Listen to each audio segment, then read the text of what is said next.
Experiments in Physics with Dr. Frank Oppenheimer. A brief demonstration of the equipment used in the Library of Experiments in Physics, produced in cooperation with University of Colorado Television. Today's experiment.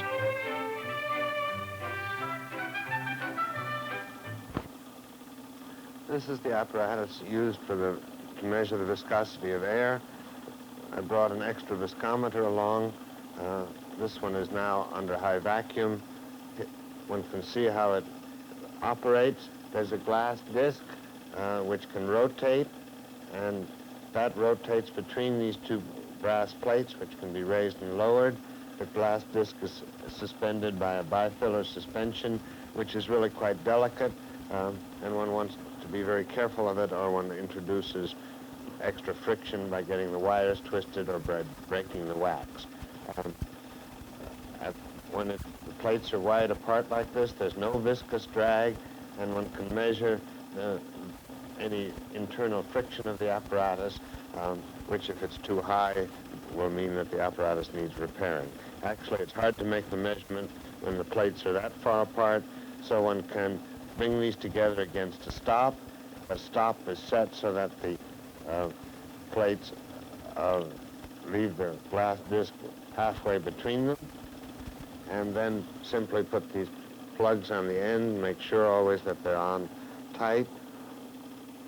And now if I just let the back one apart, the plates are still so far apart that I can use this position to measure the damping time when there's no effect of viscosity and only internal friction. I'll get it oscillating to some amplitude, which isn't too large, and then make a determination of how long it takes to damp down till the amplitude is decreased to 1/E. Then I'll put this backstop on too, bring these together, and make another determination. Make sure that all of these are on tight, and make another determination. Notice now the disc is just halfway between of the damping time, which should give me the viscosity.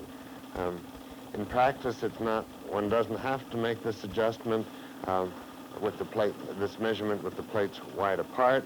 One can do the same thing by using the highest vacuum that's obtainable with the mechanical floor pump. The rest of the system here is a bell jar. There's a very thin filament of grease which seals this glass to this plate. The vacuum is brought in through this hose. This valve is open now. When I turn it to this position, it's closed. In that position, I can let air into the bell jar system with this valve, or into the pump system when I turn off the pump with that valve. One can then also measure the pressure with this McLeod gauge. When the pressure is between 1 micron of mercury, that is 1,000th of a meter of mercury, and 5 millimeters of mercury, 5,000 microns, or for higher pressures with this gauge here, which reads between about 21 inches of mercury and 0. Let's see what the pressure is now, or perhaps it's worth taking the cover off this gauge for this film to see how it works. So I'll do that, which is something one normally need not do, but it's worth looking at the cover.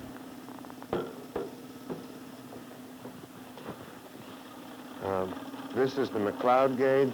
The vacuum comes through this desiccator here. The whole upper part of this is now under vacuum, and the mercury is just lying in this reservoir and in this lower tube. When I turn it up, the mercury will come along here and will seal off this bulb, so that any air that's in there now will be compressed by the mercury, and this large volume of air will then be moved up into the capillary.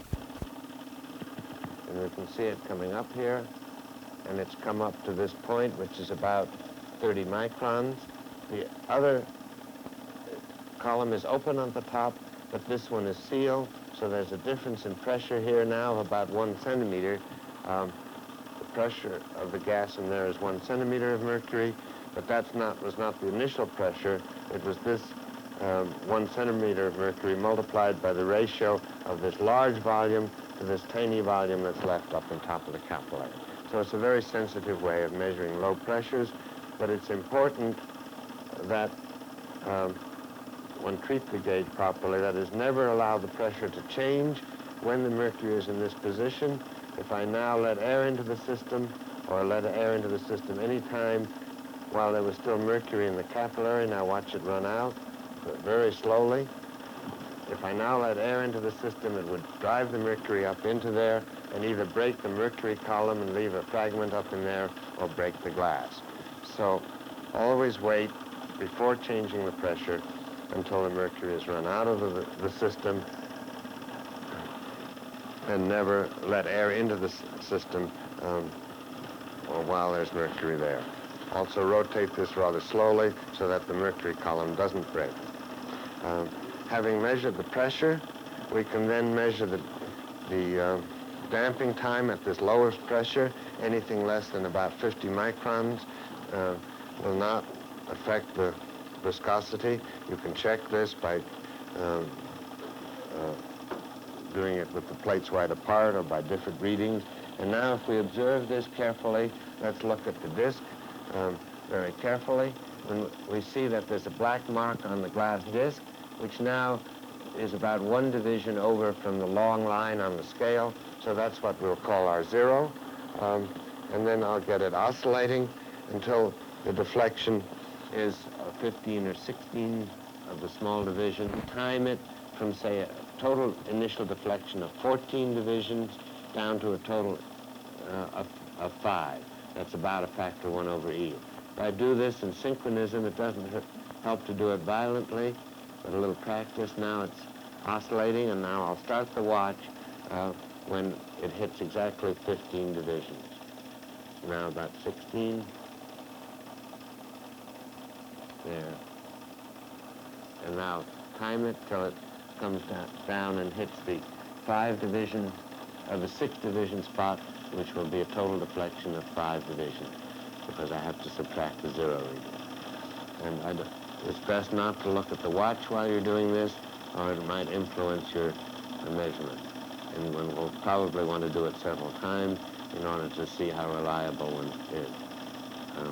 Since one's using the reciprocal of this time, small variations are not likely to affect your final answer. But the time should always be greater than about 40 seconds. If it isn't, it means that there's some internal friction in the apparatus which will make the measurements less reliable. Now it's come down to about 7. 1 more division decrease. Not quite 6 yet. It makes one a little dizzy to watch it. And it's just about 6, and I'll stop it. And that's 63 seconds. So the apparatus is working properly. There's not too much friction, and I can then go ahead and let air in.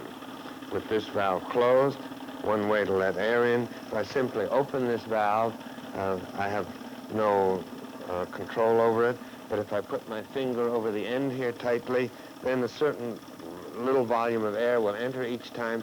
Let me do that. I'll open it, close it, and then do that twice in succession. And now let me remeasure the pressure and see how much it's changed.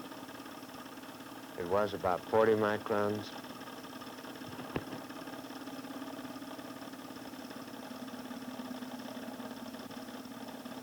And now one can see it's come to here, and so that the pressure is now about 100 microns, and that would be a good place to start reading.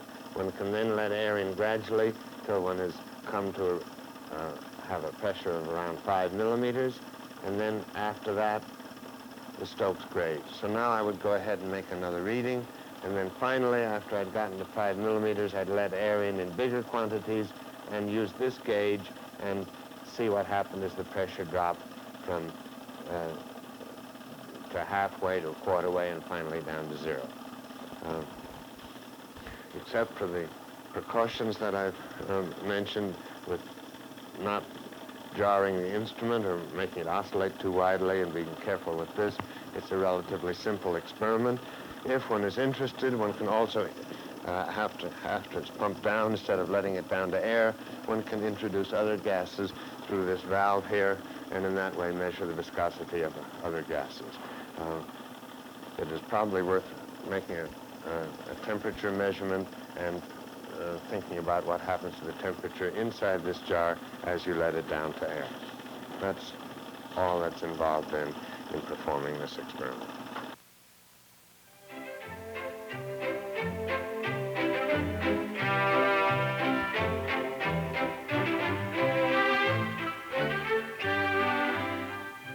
Experiments in Physics with Dr. Frank Oppenheimer was produced in cooperation with University of Colorado Television.